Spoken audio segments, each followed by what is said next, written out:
Hello, everyone. Now, today we're going to talk about endocytosis and exocytosis.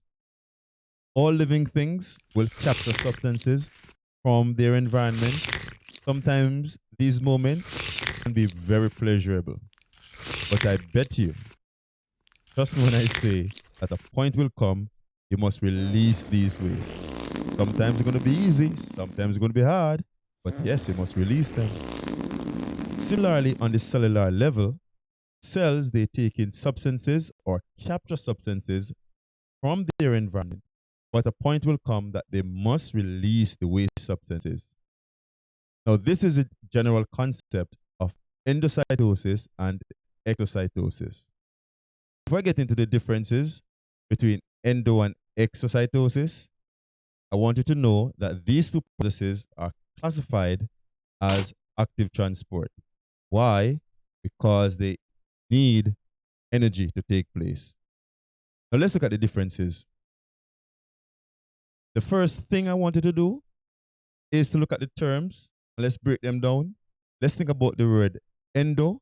Endo comes from entering or in. Exo from exit or leaving. So therefore, endo is in, exo means out.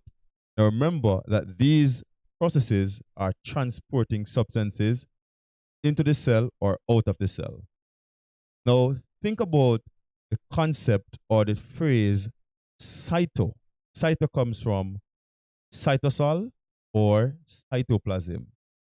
Therefore, cytosis will refer to cell or cellular transport. Again, endo means transport into the cell, and exo means transport out of the cell. For endocytosis, there are three basic types.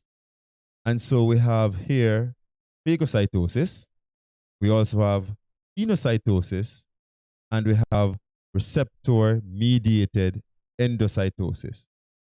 Now, the word phage comes from eating, and once you think about eating something, you should consider solid substances. Now, pino comes from drinking. And once you think about drinking, you should consider fluids, particularly liquids. Now let's look at phagocytosis. Now, phagocytosis will involve a cell engulfing solid substances.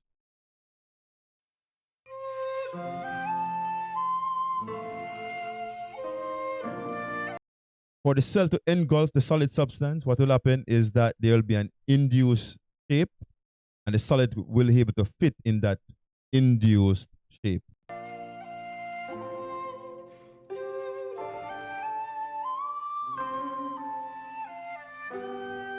Once the solid enters, then what will happen here is that the cell membrane will start to pinch and form a vesicle around the solid, and then the solid will be able to transport into the cell.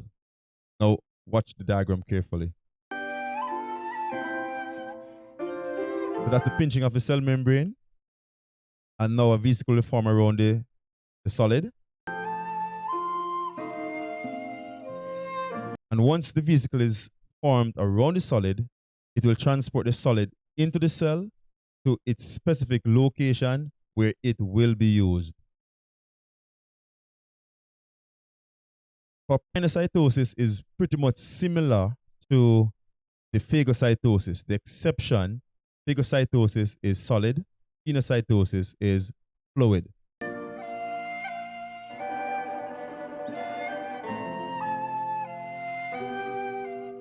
So again, for the fluid to enter the cell, an induced shape will form in the cell membrane to engulf that fluid.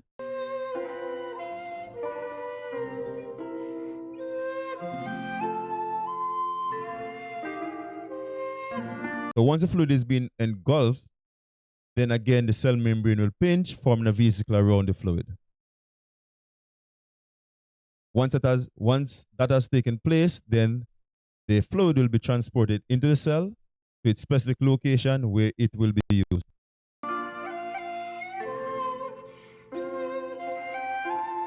Now let's go into the receptor-mediated endocytosis. Now this is a little bit different from phagocytosis and pinocytosis. Now this is when certain substances require some assistance to enter the cell. So they will include some specific protein receptors on the cell membrane to actually capture these specific substances.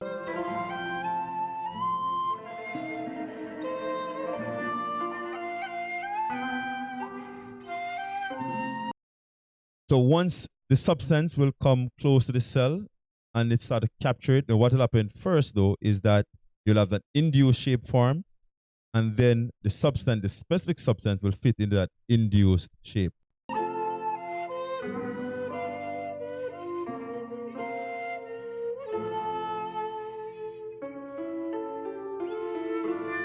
But it's very important to note that the substance will have to be attached to the receptors, or in other words, the receptors will attach to the substance and take it in.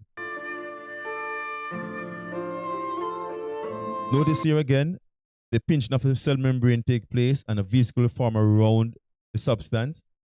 But I want to notice on the last diagram what will happen here is that the receptor will also be included inside of the vesicle. Now, once that has done, now what will take place here is that the substance will be transported to its specific location where it will be used for its specific purpose. Now, let's jump into exocytosis. Now, for exocytosis, remember, this is the removal of substances from the cell. So after the cell use the substance that, or the substances that it gets from the endocytosis process, the waste substance now will have to be taken out of the cell. So what will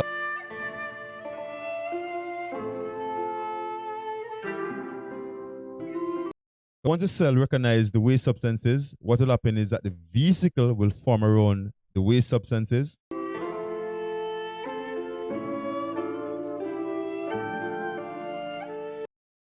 Once that has completed, then what will happen here is that the vesicle will transport the waste substances towards the cell membrane.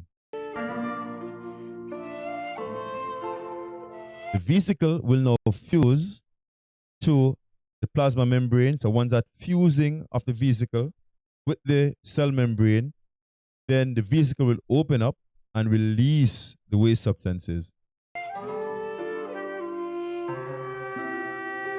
After the waste substances are removed, then what will take place is that the cell will go back to its original shape. Now, just as entering anywhere, you have to exit. So while you're exiting, please consider subscribing. See you later.